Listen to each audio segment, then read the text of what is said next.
Hello everyone, नमस्ते। हजुरहरूलाई स्वागत छ मेरो छोटो मिठो मिनी ब्लगमा। आज चाहिँ सरस्वती पूजा नि त। म र बाबु चाहिँ यसरी स्कुल जानलाई रेडी भयौँ, नानीको स्कुल जानको लागि चाहिँ। अनि यता हामी स्कुल जाँदा चाहिँ तोरी कस्तो मजाले फुलिरहेको थियो, त्यसको पनि भिडियो बनाएँ। अनि नानी चाहिँ स्कुल गएर पूजा गर्न एक्साइटेड थियो, त्यही भएर अघि दौडिरहेको थियो नानी र बाबु चाहिँ।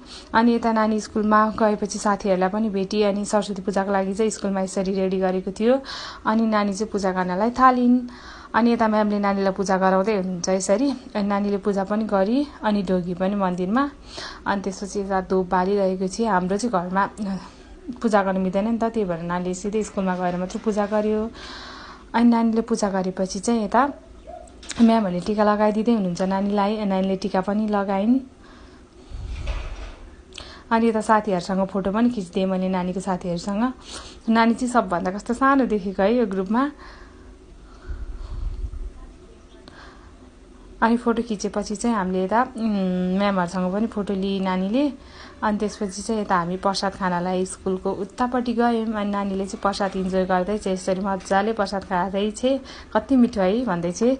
अनि यता हामी चाहिँ प्लेग्राउन्डमा नानीले एकछिन जाउँ न मामी भनेर भन्यो। अनि त्यसपछि हामी गयौँ, भाइलाई पनि लिएर। मेरो बाबु चाहिँ सानो छ नि त, अनि हेर्दै थियो, मक्ख परिरहेको थियो हेरेर। अनि यता त कति धेरै खेल्ने कुराहरू थियो क्या। स्कुलमा चाहिँ खेल्ने ग्राउन्डहरू कति स्पेस भएको छ क्या स्कुल चाहिँ। अनि कति मजाले यता खेल्ने कुराहरू यसरी राखेको थियो है। कस्तो सानो सानो चिजलाई पनि कस्तो मजाले मिलाएर राखेको थियो क्या स्कुलमा चाहिँ।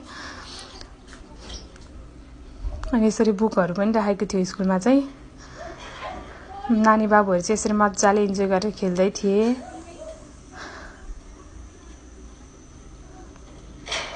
नानीको स्कुलमा चाहिँ खेल्ने स्पेस चाहिँ धेरै ठुलो थियो नि त। अनि नानीहरूलाई के खेलौँ भएर पुरै दौडिरहेको थियो नानीहरू चाहिँ। अनि यता चाहिँ फर्स्ट डे स्कुल भनेर कस्तो मजाले बनाएको थियो क्या, कति राम्रो लाग्यो यो बनाएको चाहिँ मलाई। अनि यता बाबु पनि पुरै इन्जोय गर्दै थियो दिदीसँग खेलेर। नानी र बाबुको फोटो पनि लिइदिएँ मैले है। अनि यसरी फेरि नानीले माम म कलर गर्छु नि है भनेर भन्यो। अनि नानीले चाहिँ यता अम्ब्रेलामा कलर गर्दैछ, एकछिन कलर गरेर इन्जोय गर्यो। अनि यता मैले चाहिँ बाबुको फोटो खिचिरहेको थिएँ। Thank you so much for watching this video.